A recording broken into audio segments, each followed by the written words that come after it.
रचित अपने पापा की पुरानी फाइलों में कुछ जरूरी कागजात ढूंढ रहा था, तभी उसके हाथ में कुछ पेपर्स आए जिन पर खून के चींटे थे। रचित ने हैरानी से उन कागजों को देखा और उन्हें पढ़ने की कोशिश करने लगा। उन पर लिखे हुए बहुत से अक्षर लगभग मिट चुके थे, फिर भी जब उसने किसी तरह उन्हें पढ़ा तो हैरान रह गया। ये कागज किसी बंगले के थे जिसे उसके पापा ने वर्षों पहले खरीदा था। रचित उन कागजों को लेकर अपनी माँ वीणा जी के पास गया और उसने कहा, माँ देखो मुझे पापा की फाइल में क्या मिला है, बंगले के कागज। ये सुनते ही वीणा जी ने घबराकर उसके हाथ से उन कागजों को छीन लिया और बोली, तुझे किसने कहा था इन्हें हाथ लगाने के लिए? मैं आज इन्हें जला ही देती हूँ। ये क्या बोल रही हो तुम माँ? पहले तो मुझे ये समझ में नहीं आ रहा है कि जब पापा के पास ये बंगला था तब आज तक हम सब इस सड़े हुए किराए के मकान में क्यों रह रहे हैं? पापा ने आज तक कभी इस बंगले का जिक्र तक नहीं किया और तुम भी कागज जलाने की बात कर रही हो। रचित परेशान सा बोला। इन कागजों को देखते हुए वीणा जी की आंखों में आंसू आ गए थे। उन्हें पहुंचकर किसी तरह स्वयं को संभालते हुए उन्होंने कहा, अब तू बड़ा हो गया है, इसीलिए आज मैं तुझे सारी बातें बताती हूँ। ये बात तब की है जब मेरी और तेरे पापा की नई नई शादी हुई थी। जहाँ पर ये बंगला है हम उसी जंगल के पास वाले शहर में रहते थे। हमारा कारोबार भी काफी फैला हुआ था। एक दिन हम दोनों घूमते हुए जंगल की तरफ चल पड़े। वहाँ नदी के किनारे ये शानदार बंगला खड़ा था। ये बंगला इतना सुंदर था कि एक ही नजर में मुझे भा गया और मैंने इसे खरीदने की जिद ठान ली। तेरे पापा ने मेरी इस जिद को पूरा भी कर दिया और जल्दी ही ये बंगला हमारा हो गया। हम अक्सर सप्ताह के अंत में वहाँ रहने जाते थे।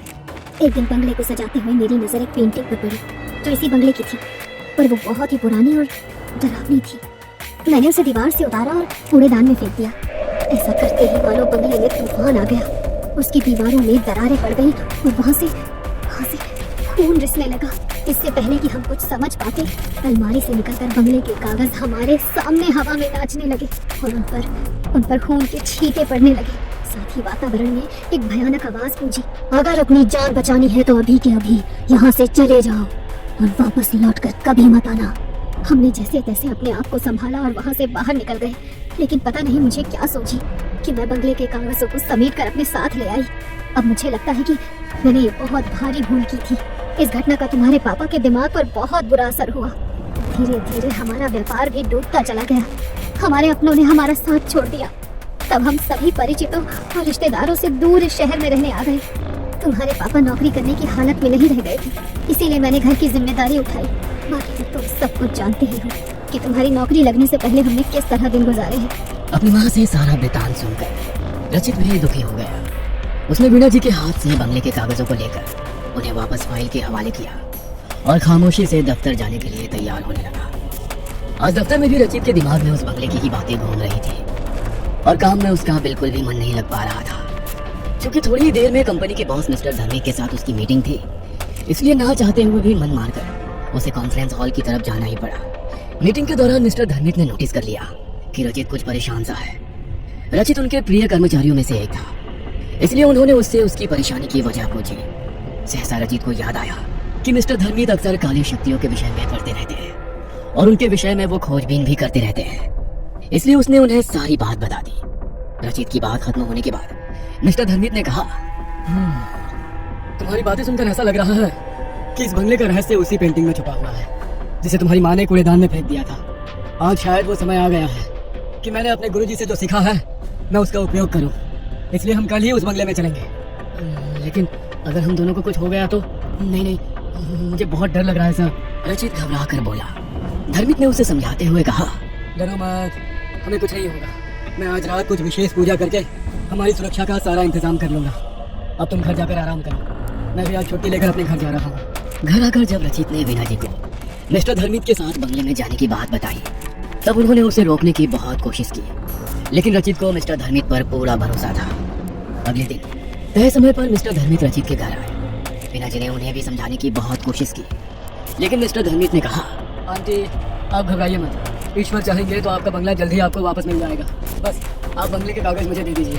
अब वीणा जी कोई प्रतिरोध नहीं कर पाई और उन्होंने कागज लाकर मिस्टर धर्मिक को सौंप दिया। मिस्टर धर्मिक ने उन कागजों को संभाल कर अपने बैग में रखने के बाद रचित के गले में अभिमंत्रित किया हुआ एक लॉकेट पहना दिया। वैसा ही लॉकेट उनके गले में भी था।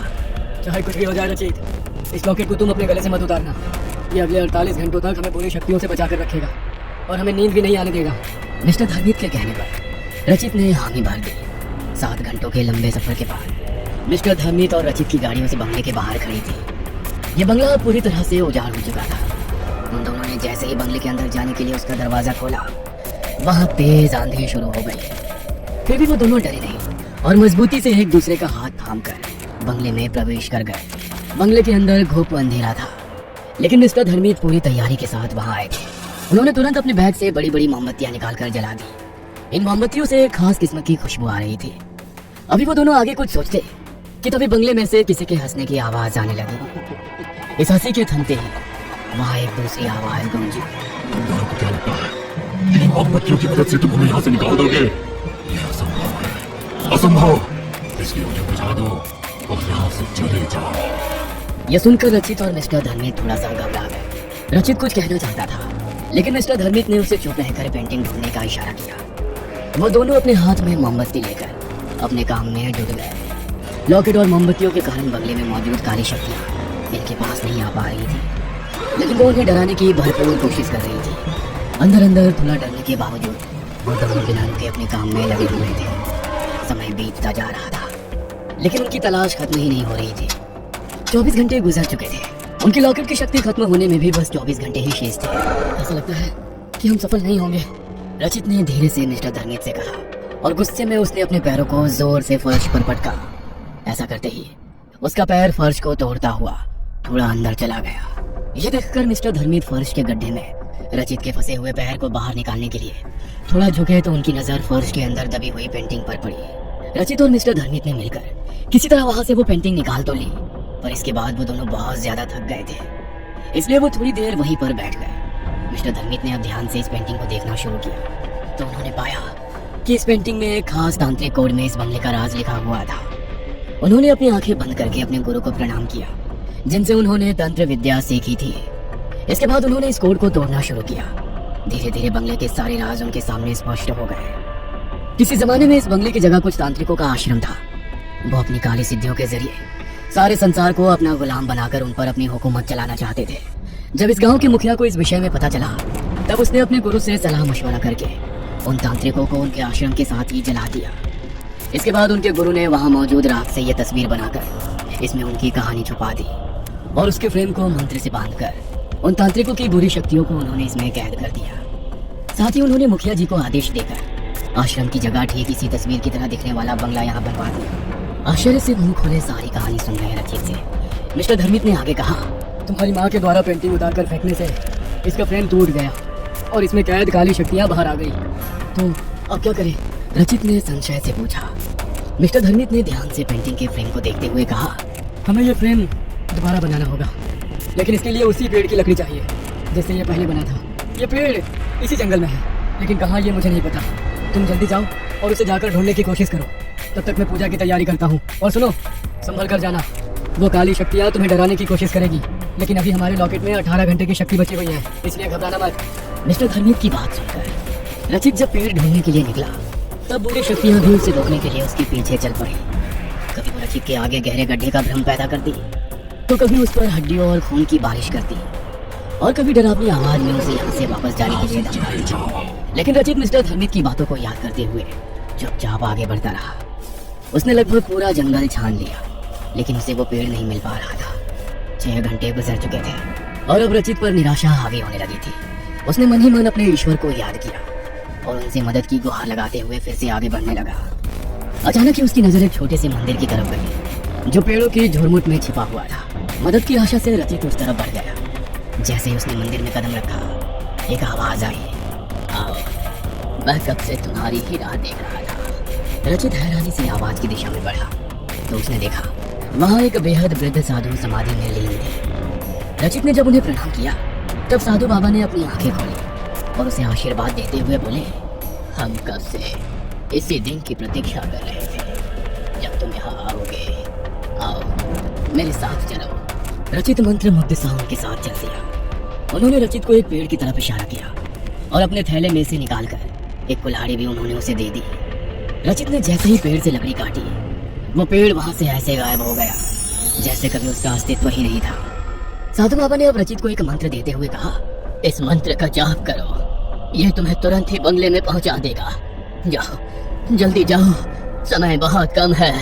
रचित ने एक बार फिर उन्हें प्रणाम किया और आंखें बंद करके वो तेजी से उनके दिए हुए मंत्र का जाप करने लगा, जिसकी सहायता से वो पलक झपकते ही बंगले में पहुंच गया। मिस्टर धर्मित ने अब रचित के हाथ से लकड़ी लेकर फ्रेम बनाना शुरू किया। जैसे जैसे फ्रेम बनता जा रहा था, बंगले में मौजूद बुरी शक्तियों के चीखने चिल्लाने की आवाजें भी बढ़ती जा रही थी। वो बंगले में मौजूद सामानों को रचित और मिस्टर धर्मित के ऊपर फेंक कर अभी भी किसी तरह उन्हें रोकने की कोशिश कर रही थी, लेकिन मिस्टर धर्मित बिना रुके अपने काम में लगे हुए थे। लॉकेट की शक्ति खत्म होने में अब बस आधा घंटा शेष रह गया था। आखिरकार फ्रेम बन गया और मिस्टर धर्मित ने पेंटिंग को उसके पुराने टूटे हुए फ्रेम से निकालकर नए फ्रेम में डाला और फिर उसे अपने बनाए हुए पूजा स्थल पर रखकर उन्होंने वेदी में अग्नि प्रज्वलित कर दी और एक मंत्र पढ़ने लगे। जैसे जैसे मंत्र के साथ अग्नि में आहुति पड़ती गई, एक एक करके काले धुएं के रूप में सारी बुरी शक्तियां पेंटिंग में वापस कैद हो गई। अगले कुछ ही पलों में वहां शांति छा गई। यह देखकर रचित प्रसन्न हो गया और उसने खुशी से आवेग में मिस्टर धर्मित को गले लगा लिया। तभी उसे स्वयं से अलग करते हुए मिस्टर धर्मित ने कहा, अभी एक विशेष काम बाकी है, इसलिए अपनी खुशी बचा कर रखो। अब क्या बचा है सर? तुम्हारी बलि। ये कहकर धर्मित अट्टहास करने लगा और देखते ही देखते उसने रचित को रस्सियों में बांध दिया। इसके बाद उसने अपने बैग से बंगले के कागज को निकालकर हवन वेदी के पास रख दिया। रचित ये सब देख सुनकर बुरी तरह घबरा गया था। उसने देखा कि धर्मित की आंखों में खून उतर आया था और उसका चेहरा बहुत ही भयानक लगने लगा था। रचित को कुछ भी समझ में नहीं आ रहा था कि अब वो करे तो क्या करे। तभी धर्मित ने कहा, चलो, तुम्हारी बलि देने से पहले मैं तुम्हारी जिज्ञासा दूर कर देता हूँ। मैं इन तांत्रिकों का मुखिया था जो इस जगह पर बने हुए आश्रम में जलकर मर गए। यह सब मुझसे नफरत करते थे और मेरी सिद्धियां छीनना चाहते थे, इसलिए मैंने अपनी सिद्धियों को यही जमीन में छुपा दिया था। जिस दिन यहाँ आग लगाई गई उस दिन मैं यहाँ से बाहर गया हुआ था, इसलिए संयोग से मैं बच गया।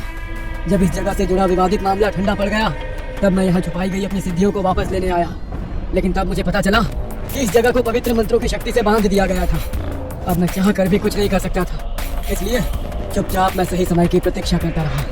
फिर एक दिन तुम्हारे माँ पापा यहाँ आए और तुम्हारी माँ ने पेंटिंग के फ्रेम को तोड़कर मंत्रों की शक्ति को खत्म कर दिया, लेकिन तब भी मैं इस जगह पर मौजूद अपनी शक्तियों को वापस नहीं पा सका, क्योंकि वो खून के छींटों के रूप में बंगले के कागज के साथ जा चुके थे। अब मैंने अपने गुरु की शरण ली, तब उन्होंने अपनी शक्ति से मुझे तुम्हारे विषय में बताया। अपने गुरु के आशीर्वाद से मैं कोई भी रूप ले सकता हूँ, इसलिए दुनिया से छुपने के लिए मैंने ये रूप लिया और तुम इंसानों के बीच रहकर तुम्हारी तरह काम करते हुए मैं तुम्हारे बड़े होने की राह देखने लगा। जैसे ही तुम्हारे कॉलेज में प्लेसमेंट शुरू हुआ मैं वहाँ पहुँच गया और मैंने तुम्हें अपने दफ्तर में नौकरी देकर तुमसे नजदीकियाँ बढ़ानी शुरू कर दी। इससे पहले कि मैं सही अवसर देखकर तुमसे इस बंगले के विषय में पूछता, तुमने खुद ही मुझे उसके बारे में बताकर मेरा काम आसान कर दिया।